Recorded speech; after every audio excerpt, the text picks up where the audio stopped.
and welcome back to Theater Charlotte's TC Teachables. Today we have with us a fabulous lighting and set designer. He's going to be talking about lighting today. It's JP Woodey. You last saw his work on our stage actually in both of our shows this fall. He designed lights for Oliver and for And Then There Were None. So I'm going to bring JP on now. Hey, JP. Hello, how's it going? Good. How are you? Oh, pretty good. So welcome everyone. Right now I'm coming to you live from John C. Smith University in our Arts Factory Black Box, where I'm a assistant professor of production design technology here. So I've come to the theater since, of course, I'm talking about lighting design. I figured I could show you a couple of tools and talk about what I do for a living a little bit. I'll give you sort of the bridge version of what I do. I can't really explain everything that I do because it would take a little while to do that. So let's go ahead and get started. So I got a little slideshow starting in the background for you, just to give a little about my background. Of course, I've done lighting design for quite a while now. I actually have my degree in lighting design and scene design. I went to Ohio University in Athens, Ohio, where I got my MFA and designed several season shows there. I also got my BA from University of Maryland College Park and worked in the DC area for quite a while. That's where I really got going with my professional career as a designer. I also taught at Catholic University of America in DC and also at DeSales University up in Allentown, Pennsylvania. Right now, as I said earlier, I'm the assistant professor of technical theater at John C. Smith University. So we'll go ahead and switch to this next slide. Oops. Okay, so one of the things I want to talk about is, of course, myself as a designer, we always have to think that design and theater is a collaborative art. Okay, we're here to help the director or the choreographer tell a story. Because, of course, I'm not just a theatrical lighting designer, I'm also a dance lighting designer as well. I also design opera. You name it, I have probably designed something in that category before. I've even designed a museum up in Pennsylvania before. So lighting design does cover a lot, but it is a collaborative art.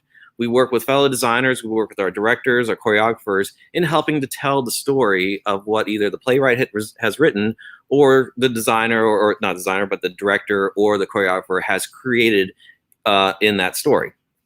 So we do keep quite busy that way. But of course, before we even really get rolling on that part, I just have to throw in the business side for a second. Design, it is a career. I've been doing, like I said, design for quite a while now, and part of that is that it does help pay my bills. So I will just be practical that way. Can't afford to do it just for the love of it, even though I do love design. But I can't just do it for the love of it. I do have to have food on the table, roof over the head, ideas like that. So I just want to put in that little business side for a second, but usually we work with some type of contractor agreement that gets us rolling in our process. So I break sort of the design process down a little bit. A lot of times, of course, we have to read the script. We have to view or listen to the project as well if it happens to be a dance piece. And usually a lot of times I do it for my own interest, just to get a sort of a sense of what everything's about.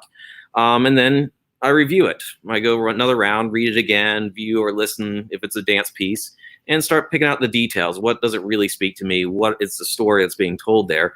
And eventually get around to another reading and or listen or viewing of the dance piece, and we really get down to the nuts and bolts, the specifics about it, and I can have a further conversation with the design team and the collaborative team. I know this sounds very textbook, but at the same point, it's a guideline. It's a process that I usually go along with. So of course, like I said, I have discussions with the choreographer, the director, discuss with the design team, which when I say design team, I define those as the costume designer, scene designer, projection designer, sound designer. So there are a lot of people at the table to discuss these different ideas with. And the greatest part about it is that everyone's bringing their own ideas to the table, which is fantastic. You can get some very unique ideas that everyone can work off of here or there. And of course, the other part of design is that we have to do our own research. Okay, we can't just come up with stuff out of our head. We have to have something to help guide us along the way. Even though we do have a lot of ideas that come out of our head, but there a lot of times it helps influenced by other research out there. Okay, so Next slide I'll go to really quick. So one of the things that we start talking about for lighting is our different controllable qualities of light. They're usually defined as intensity, distribution, movement, and color. Again, it sounds very textbook, but this is what has been happened over history that we've really broken it down to. So I'm going to go ahead and show you some of the tools that I have out here on display. I went ahead and got a couple items here. Let me tilt this down just a little bit so you can see. So we have our basic lighting instruments that we have here. We have this lighting instrument here, which is our basic workhorse in the theater. It can control intensity. You can make it bright, you can make it dim, you can turn it off completely, and that you can change that intensity. And intensity is very important to a lighting designer. Next thing, of course, we have our distribution. Now, when we say distribution, you may think of like a supply chain distributing stuff to different places. Instead of being a supply chain, we actually distribute these lights all around the theater. If I go ahead and tilt up my screen a little bit, you can see the lighting grid above the stage that has a bunch of these different lighting instruments hanging from there. Same thing at Theater Charlotte, same thing at most theaters, have some type of network system that you can't always see of where all these different lighting fixtures can actually go. Next thing too is the movement, okay? So lighting designer can control the movement of light. If it happens to be like this little light here, I can actually control the movement of the light around on stage. So that's another tool that we can have in our toolbox. The last thing we can control a lot also is the color of the light. So with this light here, I can use these items called gels. So they're little basic pieces of plastic that have been dyed different colors, and I can hold the gel and place the gel in front of the light. Let me turn down this other light for a second so you can see. So I can turn it into a blue, or I can turn it into a red. Now, one of the things that's really nice about technology nowadays is that we don't have to use gels in all of our lights if it happens to be this style of light. This is actually a color changing light, so I can change up the colors and either make it red, or I can change it to like a purple blue color. So I can definitely change the color depending on what I need to help tell that story, help evoke that emotion. So technology has really advanced significantly through lighting and lighting control. Okay, so we have our basic ideas, our distribution, our intensity, our movement, our color, and it's up to the lighting designer to use those different tools and incorporate them into what we start calling the functions of stage lighting. Functions of stage lighting, of course, are visibility, selective focus, revelation of form, and how to evoke motion. And that's what I usually try to do with all these different tools. So visibility, of course, can be controlled by light. Okay, so if the light's bright, you can actually see the person on stage. If the light is hitting from a certain direction, a certain angle, besides seeing them on stage, it might evoke an entire different emotion to it, so create the mood of the actual piece itself. There's a lot of difference between hitting a person with light going straight on versus hitting it at like a side angle or a side light. Dance, for example, we use a lot of side lighting. We're all about creating shape and form, that revelation of form that we talk about. So therefore, we can really see what's going on.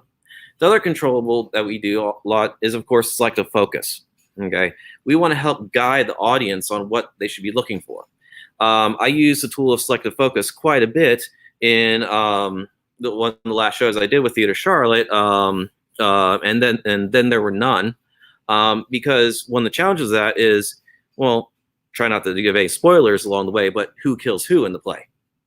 And if I can draw the audience's attention to someone else on stage while the murder is happening on stage, then you don't know what actually happened because I helped draw the eye to someone else that was on stage.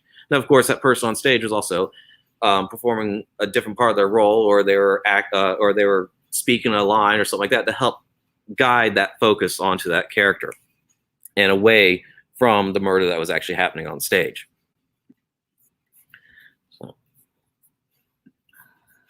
Okay, so some of those other examples of the tools I use, of course, also is with dance. A lot of times with dance, we have to really reveal the form. We have to create the shape, the body on stage, and it helped tell that story, help evoke that emotion of the piece itself.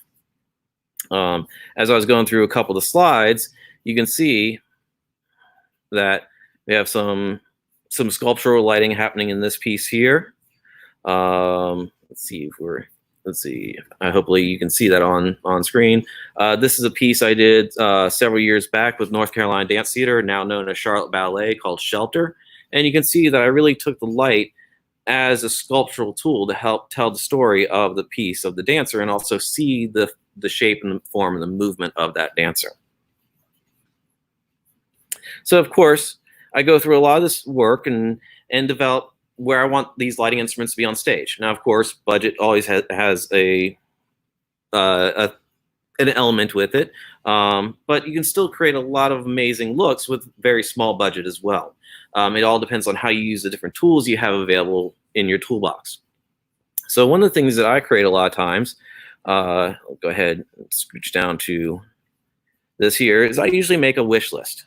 Okay, a wish list to me is basically an itemized list of what would I like to have in this production. What would I like to have that help tell the story in the actual production itself? So I go through and basically jot down, brainstorm different ideas, and some of them will get used, some of them will get cut, some of them will get changed along the way, and that's all about the process. It's constantly evolving, constantly changing. It's not one of those things that once you create it, it stays.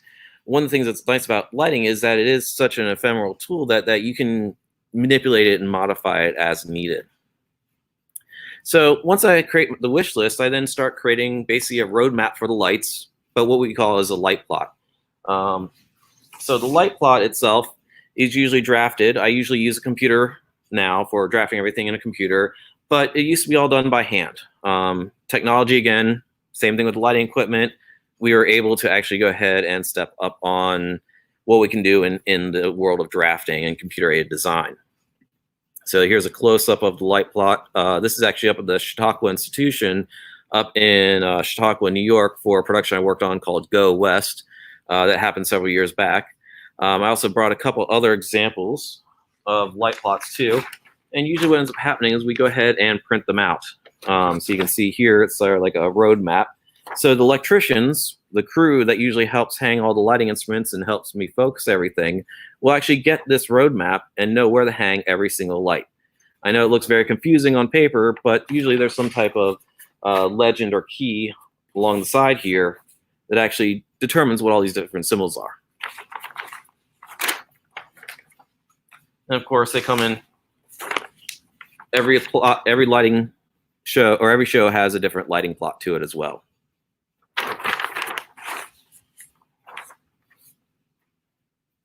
Okay, so once I have the light plot created, again, there's more paperwork in this process.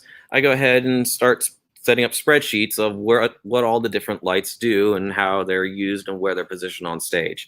It's very nuts and bolts part of everything, but it's something that we have to do to help keep everything organized, and it really helps electricians perform their job to the best of their ability as well. Now, the main tool that I use a lot of times is what we call the magic sheet. The magic sheet is basically a visual representation of how the lights are being used on stage, or where the lights are on stage. So this is a production that I was assistant on up in Cleveland, Ohio, at the Cleveland Playhouse. It was the Glass Menagerie. And you can see that we have a sort of stage symbol or stage figure here of the different sort of outlines of the actual stage itself. But you can see there's these little letters and all these little abbreviations, and that helps tell the lighting designer what those lights are being used for. So I can say this is a cross light from right, this is a cross light from left, and all these little numbers are the numbers that signify each one of those lights. So if I want to have all the lights coming on from stage right, I can say, okay, can you turn on 22 through 33 at some type of percentage? And the lighting console operator, or the programmer, will go ahead and type in that into the console, and they'll turn those lights on for us. And we can consistently do that step by step by step through the actual production itself.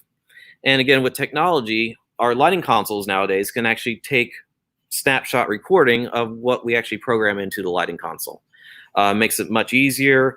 If you remember, if you've seen in movies or if you used to run lighting a while ago, there's those big knobs and levers and stuff like that. Well, we've pretty much gotten away from knobs and levers and have gone into push button keystrokes now. So we can actually get very sophisticated in lighting and in the different snapshots or the different looks on stage.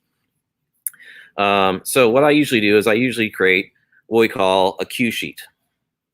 So what I usually break this up into is that there's a list of cue numbers.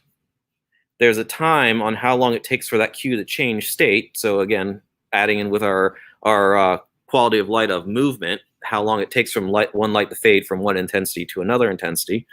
I usually put in there what ends up actually happening for that lighting cue, and then sort of sort of like a little note that tells me what that lighting cue does. Like if I look here at cue 203, it has a time of 0, but it's the third piano chord hit in the piece of music, and it turns on the center pool for me. So I know what ends up actually happening for that cue. So every single lighting cue, each lighting state will have an individual cue number. Then what ends up happening is that we go ahead and program all these different lighting cues in what we call the technical rehearsal. Program everything, take everything step by step, and get everything plugged into the actual show itself. Once everything gets plugged in, of course, we go through our different dress rehearsals, more rehearsals, and tweak and modify as we go along the way. Because again, like I said, we're an open idea type industry. We can change ideas, we can modify ideas, we can make adjustments, and we make it to be the best product that we can make it, to help tell the story, like I said, of the director or of the choreographer. So every show I usually create some type of cue sheet, and then the stage manager, the one that usually helps control the stage, either backstage or front of house, they'll be the ones that actually executes and calls the cues.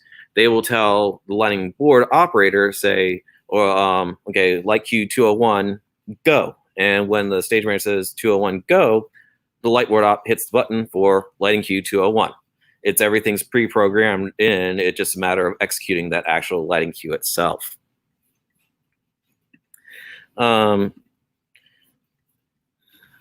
So one of the things I want to touch base on also is one of the processes a lot of times that we talk about in like I said, a little bit about rehearsals and timeline. So commercial, professional theater, Broadway, of course, they have a lot of tech time. Unfortunately, Broadway is dark right now, as most of our different theaters around the country are dark right now, but they usually have a lot of tech time.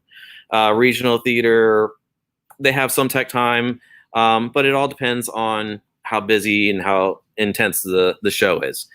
Community theater, same thing. I mean, for Oliver, when we teched that back in August, September, I want to say that I started writing light cues on a Friday, and we teched through the entire show on Saturday and the Sunday, and I think we ran it on Sunday evening, but I was constantly tweaking until opening night.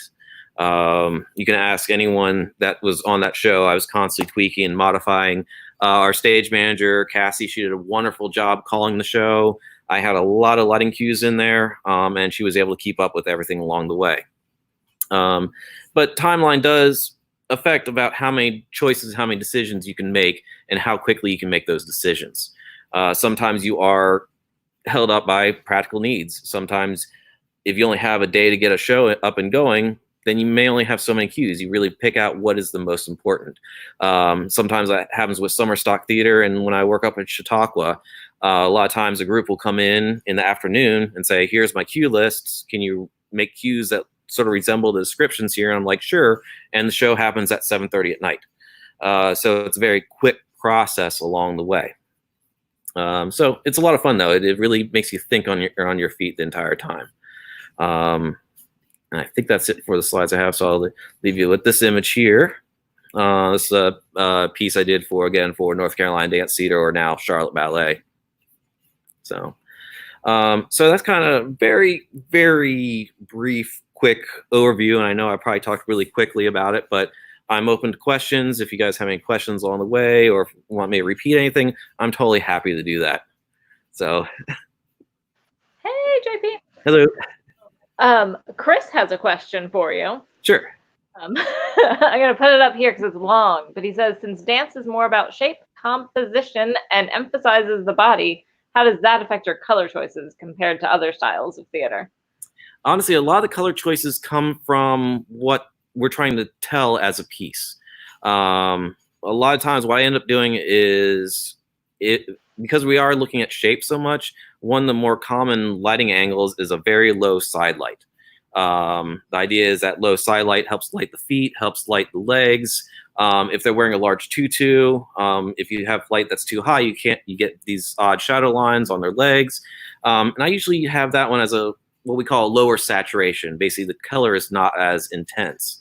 But as I go up the booms on the side of the stage, the vertical lighting elements, so maybe something about this high here might have something that has a little more saturated color to it. But again, a lot of those color choices really come off of what's the story that we're trying to tell. And also some of it is also color of costume. You want to have a color that helps make the costume really vibrant, really pop. And sometimes it's kind of interesting how color works, because you would think that if you have a pink costume, you might throw pink gel on it. Well, that might always be the case. Sometimes you might find this blue that just makes that pink really look vibrant and electric.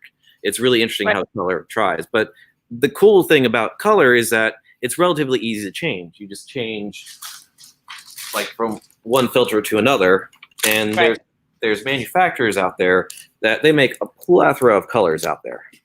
You can see that I have a swatch book here that it's color after color after color. So yep, very cool. So also kind of on the subject of color, our fabulous Rick Wiggins, who has run most of the lights on most of the shows that you've done at Theater Charlotte. Hey, Rick. Wants to know about the change to LEDs and how that changed the way you worked with lighting a set.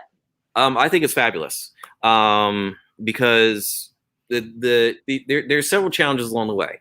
One of the things is with LEDs, you have a plethora of colors, like I showed with the lighting instrument here. Actually, what's fun is that if I take the lens off of there, you can actually see all the different lighting emitters. That's cool. I washed out a little bit. Let's see if we can get it down. So you can see all the different colors that can be created. Wow, that's cool. And what I can do is I can mix any of those colors together to create whatever color we want. So if a director goes like, you know what, that night scene, you have that blue on, it just doesn't quite feel quite right. Well, luckily I can work with the lighting programmer and we can shift the color a little bit. Now, what it used to be is like, okay, well, that's not quite the right blue. We're going to have to take a note on it. Then the next work call or next time we can do notes, we change the color and we take a look at it again. Climb up the ladder. Change it. It's great. I mean, I just lit Innovative Works over at Charlotte Ballet back in January. They just about 2 or 3 weeks ago, they actually streamed one of the pieces online, if anyone got a chance to see it. And I used these as the low side light that I was talking about earlier in the previous question. And I can manipulate and change the color throughout the entire piece. I didn't have to worry about someone changing colors or something like that. I can actually really manipulate exactly what I wanted to see on stage with it and what the choreographer wanted to see. Very cool. Awesome. So I like it. I know the color, we've seen the color be a lot more like vibrant with the LEDs. Yes, it definitely too, it seems like. Yeah, if I go dial this in a little more like that, I can create this very intense magenta color. It probably looks a little odd looking through a camera, but you get an idea of what's going to happen. But all of a sudden, it's like, oh no, we want to have something that's more amber yellow or something like that. Right. So. Very cool. Awesome. We have one more comment that I'll share with you. She says, it's not a question, but Becca Worthington just wanted to say that she loves your work. So hopefully we will see your work back on our stage soon, and all the rest of the stages. I know it's been rough, especially on the designer front. Our actors and everybody, we're trying to give them a lot of opportunities to do online things. But it's hard to design lights for an online thing, since Oh yeah. obviously we can tell on the screen it changes them. Oh no, I So, mean, it's really interesting because one of the things that I've been trying to do to keep my skills going is, of course, watch other things. right, One of the things I always recommend is go out there and see as much as you can. right. Right now, with all these streaming services, you can actually see all sorts of Broadway shows, all sorts of regional shows, ballet. I know New York City Ballet has been doing a lot of stuff online. Even our local Charlotte Ballet has been showing Mhm. dance pieces online. Was it the other night? PBS aired snippets of the Bloomy Awards, which, if you don't know Yeah. the Bloomy Awards, they're the High School Music Theater Awards here in Charlotte. And for the past 2 years, I lit those productions. Oh, cool. So I was actually able to sort of reflect on my own work and go, okay, I'm seeing it now. I haven't seen it for a while. It's sort of been incubating in my mind for a while, and I came back and saw it again. And it's like, okay, if I have a chance to do this again, I'm going to tweak this a little bit. Or I'm going to tweak that a little bit. It's always that self-critiquing idea. So Right, right, right. Very nice. yeah, Well, cool. Well, thank you so much for being with us today. yeah, no problem. We Thank you. appreciate this, and we hope to see you again soon. I hope so too. So Cool. Thank you. thank you, and thank you for Everybody, watching. yes. Thank you all, everybody who is watching this. And next week we'll be back. We'll have Lisa Blanton with us next week. So go ahead and start getting those questions in for Lisa. She'll be talking about preparing for a choreography audition. So, or not a choreography, a dance audition. Lisa is a choreographer. All right. Thank you guys. We're going to end the broadcast now, and we'll see you tomorrow, hopefully, for our isolation radio hour at 7:30.